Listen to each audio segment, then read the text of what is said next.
আসসালামু আলাইকুম রহমতুল্লাহ। বন্ধুরা, এক্সপোর্ট ইম্পোর্ট বাংলাদেশের পক্ষ থেকে আমি মোহাম্মদ শফিউল আবার নতুন আরেকটি ভিডিওতে আপনাদেরকে স্বাগত জানাচ্ছি। তো বন্ধুরা, আজকে আমি আপনাদের সামনে মিনি গার্মেন্টস নিয়ে আরেকটি ভিডিও উপস্থাপন করব। যেহেতু আমি সম্প্রতি এক্সপোর্টের বিজনেস শুরু করেছি এবং এই মিনি গার্মেন্টস থেকে মোটামুটি মাঝারি ধরনের ব্যবসা গার্মেন্টস আমি পর্যায়ক্রমে উন্নতি করতে পেরেছি। সুতরাং আমি চাই যে এই বিষয়গুলো আপনাদের সাথে শেয়ার করি এবং আপনারাও যাতে এই ব্যবসাটা করতে পারেন। তো আজকের বিষয়টা হলো কিভাবে একটা ছোট গার্মেন্ট শুরু করা যায় এবং এখানে মূলধন কি পরিমাণ খরচ হবে, কত টাকা লাগবে একটা ছোট গার্মেন্টস শুরু করতে।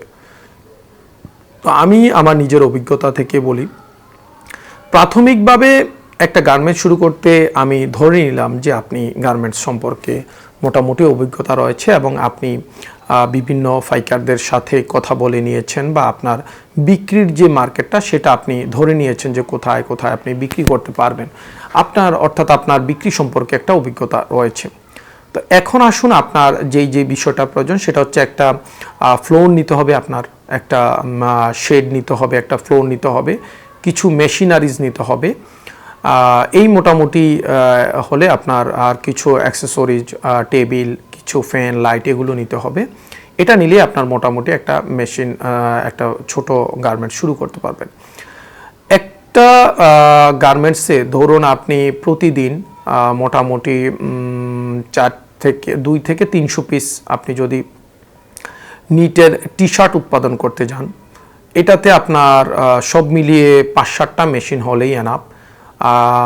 কয়েকটা আপনি প্লেন মেশিন নিলেন, ওভারলক নিলেন, ফেডলক নিলেন, কিছু একটা রিপ কাটার নিলেন, একটা আয়রন নিলেন। মোটামুটি এই কিছু মেশিন দিয়ে আপনি শুরু করতে পারবেন এই ফ্যাক্টরিটা।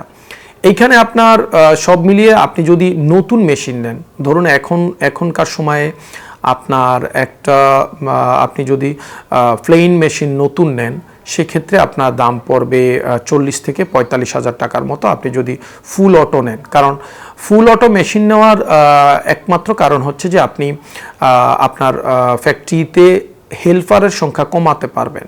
আপনি যদি ম্যানুয়াল মেশিন নেন, সেক্ষেত্রে হেল্পার লাগবে অনেক বেশি, কারণ সুতা কাটার প্রয়োজন হয়। আপনি প্রাথমিকভাবে চাইলে আপনি ফুল অটো মেশিন নিয়ে শুরু করতে পারেন, সেক্ষেত্রে আপনার হেল্পারের সংখ্যা কম লাগবে। এখানে আপনি ওভারলক মেশিন নিতে হবে 4 থ্রেডের। আপনি যেহেতু নিটের আইটেমে ওভারলকের কাজ সবচেয়ে বেশি, আপনি চাইলে 2টা ওভারলক নিতে পারেন। তো 2টা ওভারলক যদি আপনি ফুল অটো নেন, সেক্ষেত্রে 45 থেকে 50 হাজার টাকার মধ্যে আপনার এই ফুল অটো মেশিনের খরচ পড়তে পারে। তো এখানে আপনি সর্বোচ্চ 2টা মেশিন আপনি নিলেই এনাফ হবে। এরপরে আপনার একটা রিপ কাটার নিতে হবে, রিপ কাটারটা আপনি পুরাতন নিলেও হবে। এরপরে একটা কাটিং মেশিন নিতে হবে, সাথে আপনার আয়রন মেশিন নিতে হবে। এরপরে আপনার একটা ফ্ল্যাট বেড মেশিন নিতে হবে, আর একটা হচ্ছে সিলিন্ডার বেড মেশিন নিতে হবে। তো এই 2টা মেশিন মোটামুটি নিলে আপনার টি শার্টের যে প্রসেসগুলো, এই প্রসেসগুলো আপনি করতে পারবেন। হ্যাঁ, এরপরে রিপ কাটার মেশিনটা আপনি পুরাতন নিলেও চলবে। এরপরে ওভারলক যে মেশিনগুলো, এগুলো মোটামুটি নতুন যদি আপনি ফুল অটো নেন, সেক্ষেত্রে আপনার আর একজন নতুন করে হেল্পারের প্রয়োজন হবে না। হেল্পার যতটা কম লাগাইতে পারবেন, আপনার প্রোডাকশনের খরচটা তত কম চলে আসবে। এটা যদি এগুলো আপনার মোটামুটি আপনি যদি নতুন মেশিন নেন, সেখানেও কিন্তু আপনার 4 থেকে 5 লাখ টাকার মেশিন লেগে যাবে।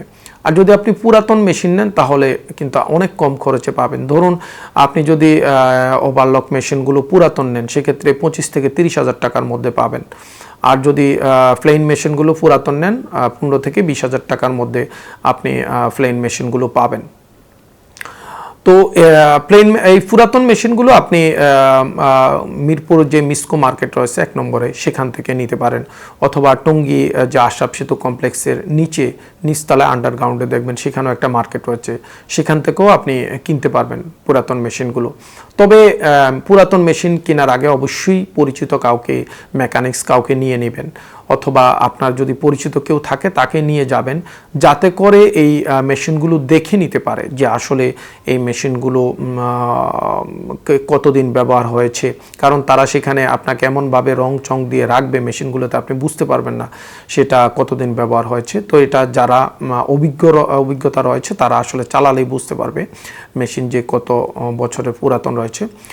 তো এরপরে ধরুন আপনার একটা কাটিং টেবিল লাগবে, আপনার কিছু লাইটিং লাগবে, ফ্যান লাগবে। এই সব মিলিয়ে মোটামুটি আপনি যদি পুরাতনের মধ্যে চান তাহলে 5 থেকে 6 লাখ টাকার মধ্যে আপনি ছোটোখাটো করে একটা ফ্যাক্টরি সেট আপ করে নিতে পারবেন। আর জায়গার কথা যেটা বলি যে আপনি খুব ভালো একটা জায়গায় যে দিতে হবে এমনটা নয়, আপনি চাইলে শেডের মধ্যে দিতে পারেন, নিচতলায় যে শেডগুলো থাকে এই টাইপের কিছু রুম ভাড়া নিয়ে একটু ঢাকার একটু অদূরে, যেখানে ধরুন যে আপনি 500 স্কোয়ার ফিটে একটা জায়গা নিলেন, তো 500 স্কোয়ার ফিটে দেখা গেল যে সেখানে আপনার 10 থেকে 12,000 টাকা ভাড়া আসবে সর্বোচ্চ লেভেলের। আবার ধরুন একটু দূরে যদি যান, ধরুন টঙ্গী থেকে একটু ভিতরে গেলেন বা এদিক দিয়ে ড্যামরা বা নারায়ণগঞ্জের ভিতরে চলে গেলেন, সেখানে দেখা যায় যে আপনি 1500 থেকে 2000 স্কোয়ার ফিটের জায়গা প্রায় 15 থেকে 20,000 টাকার মধ্যে পেয়ে যাবেন। তো প্রাথমিকভাবে আপনার যেহেতু 8-10টা মেশিনের ক্ষেত্রে এত জায়গার প্রয়োজন নেই, আপনার 500 থেকে 600 বা 1000 স্কোয়ার ফিটের জায়গা হলেই এনাফ। তো এখানে ধরুন অ্যাডভান্স ধরুন 50,000 টাকার মতো অ্যাডভান্স আসতে পারে। এই তো মোটামুটি মিলিয়ে আপনার 6 থেকে 7 লাখ টাকার মধ্যে আপনি একটা সেট আপ শুরু করতে পারবেন। এরপরে ফেব্রিক্স কেনা, এরপরে বাজারে আপনি সেল করা, ওয়ার্কারদের খরচের বেতন দেওয়া, এগুলো হচ্ছে আপনার নেক্সটের ব্যাপার স্যাপার। এটা আপনি যত ইনভেস্টমেন্ট করবেন তত আপনার রিটার্ন আসবে বা তত আপনি করতে পারবেন। এখন আপনি যদি মনে করেন যে না, আপনার যেই মেশিনপত্র রয়েছে সেগুলো দিয়ে আরও বেশি আপনি উৎপাদন করবেন, আপনি কন্ট্রাক্টের ওয়ার্কার দিয়ে রাত দিন 24 ঘন্টা কাজ করাবেন, সেটা আপনার ব্যাপার, তাহলে প্রোডাকশন আরও বেশি হবে, ইনভেস্টমেন্ট আরও আপনার বেশি হবে। কিন্তু প্রাথমিকভাবে এই মূলধনটা দিয়েই কিন্তু আপনি একটা ফ্যাক্টরি শুরু করতে পারবেন। তবে আপনার আরেকটা বিষয় আমি সাজেস্ট করি, সেটা হচ্ছে ফ্লোরটা প্রাথমিকভাবে একবারে ছোট নেবেন না, পারলে একটু বড় টাইপের ফ্লোর নেবেন, যাতে করে ভবিষ্যতে যদি আপনি বাড়াতে চান সেক্ষেত্রে বাড়াতে পারবেন। কারণ একটা ফ্যাক্টরি এক জায়গাতে আপনি সেট আপ করার পরে সেটা যদি আপনি ধরুন যে 2 মাস পরে চিন্তা করলেন যে না আমি এটা ছেড়ে দিব, চলে যাব অন্যখানে, তাহলে আপনার যেই লাইটিংয়ের সেট আপ করলেন, আপনার যেই ফ্যানের সেট আপ করলেন, এটা আপনার আবার নতুন করে করতে এখানে অনেক টাকা আপনার লস হয়ে যাবে। আরেকটা বিষয় হচ্ছে মেশিন কেনার ক্ষেত্রে আপনারা অবশ্যই সার্ভো মোটরের মেশিন কিনবেন। ম্যানুয়াল যেই মোটরগুলো রয়েছে, ক্লাস মোটর যেগুলোকে বলা হয়, ওই টাইপের মোটর ব্যবহার করবেন না, কারণ ওগুলাতে আপনার বিদ্যুৎ খরচটা খুব বেশি আসবে।